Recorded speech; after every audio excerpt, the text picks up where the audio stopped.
Le sujet de ce deuxième duel est « Le mensonge peut-il être moral ?» Son livre préféré est le portrait de Oscar Wilde. Il nous vient de UNH. Sous vos applaudissements, Kenny Moulin. Monsieur Kenny, je suis obligée de vous demander si vous êtes prêt. À vous la parole.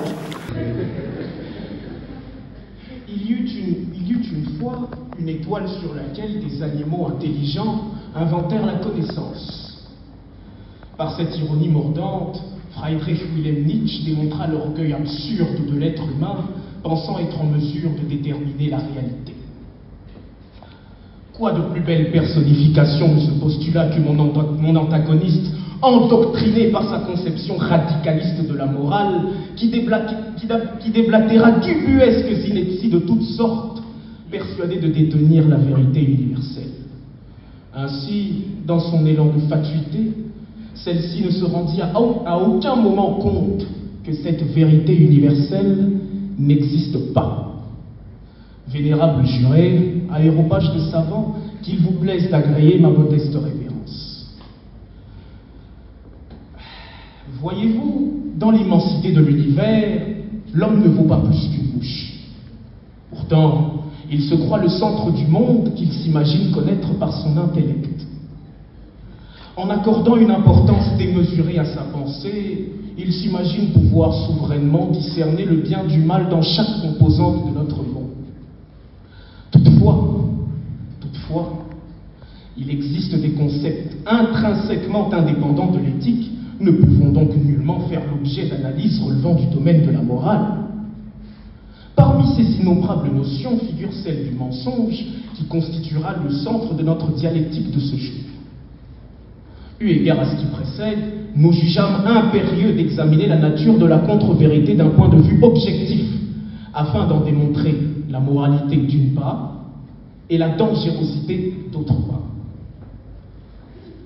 Mesdames et messieurs, j'ai la certitude que nul parmi vous n'est sans savoir que la moralité n'est rien d'autre qu'une conception sociale.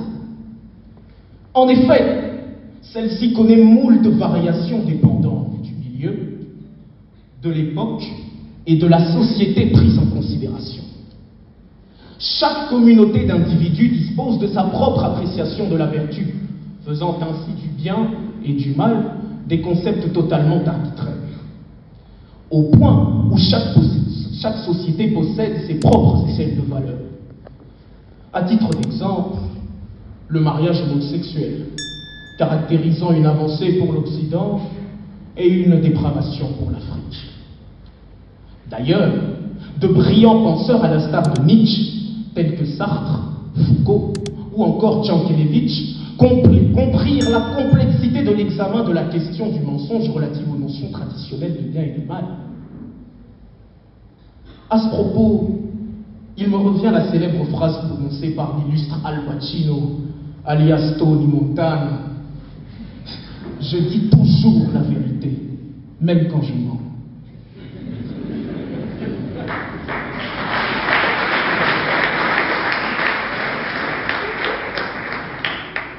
Plus proche de nous, notre bien-aimé président de la République, semblant malheureusement s'être inspiré de cette citation, considère ses promesses comme vérité, tandis que le peuple congolais ne cesse de scander l'inadéquation de ses déclarations avec la réalité. Les chiffres sont éloquents d'horreur et de terreur. 322 discours, 564 promesses, pour 2 réalisations seulement.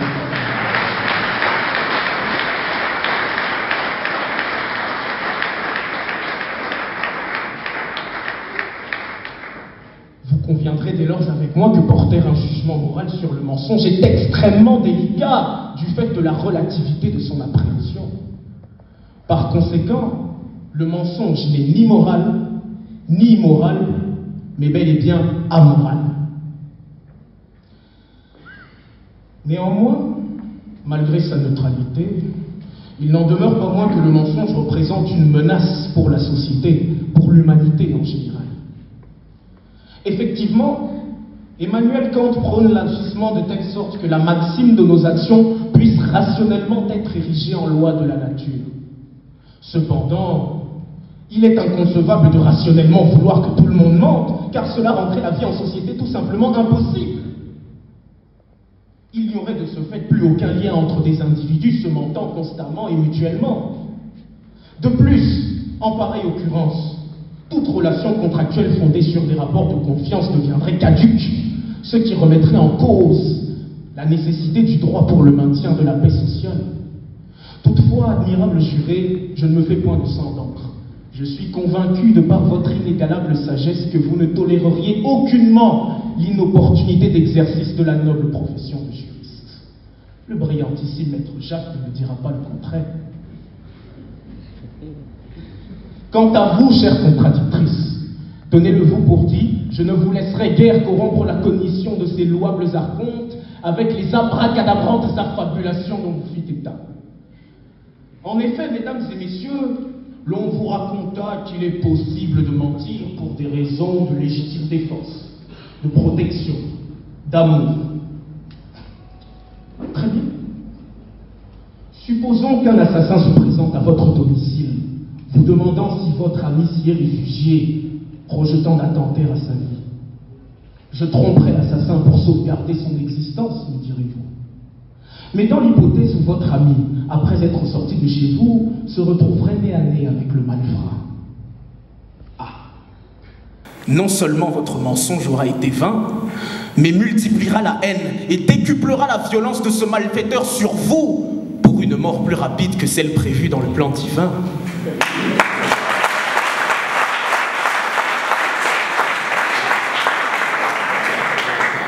Dans le même ordre d'idées, le domestique savant son maître redoutable meurtrier, ayant reçu et exécuté la consigne de dire ce dernier absent s'il eût été demandé, se sentira par la suite responsable du crime que commettra son maître une fois à l'extérieur. Crime qui aurait pu être empêché par les forces de l'ordre si le domestique avait daigné dire la vérité. Les conséquences du mensonge, quoique employées à des fins estimées justes, incomberont toujours au menteur, en plus de tourmenter sa conscience. Et que les volatiles de mauvais augure soutenant la thèse de Benjamin Constant, thèse selon laquelle la vérité n'est qu'un devoir envers ceux qui y ont droit, nous explique donc le soubassement de cette abominable discrimination. La vérité n'est-elle pas censée profiter à tous? N'est-elle pas censée contribuer à notre amélioration en tant que personne? Alors pourquoi diable devrions-nous en priver certains? Vous l'aurez compris, l'interdiction de la tromperie protège l'épanouissement collectif et y déroger préjudicierait à la justice. Au soir de mon propos, illustre assemblée, je ressentis l'inexorable besoin de nous exhorter à assainir notre conscience. Remémorons-nous tous ces moments durant lesquels nos mensonges provoquèrent affliction, détresse et peine. Ces moments qui firent de nous les protagonistes de cet interpellant énoncé de Nietzsche.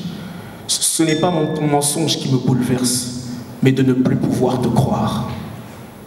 Gardons à l'esprit qu'il ne s'agit pas du mensonge en soi, mais bel et bien de la méfiance en résultant, qui est la genèse de la grande partie des maux sociaux.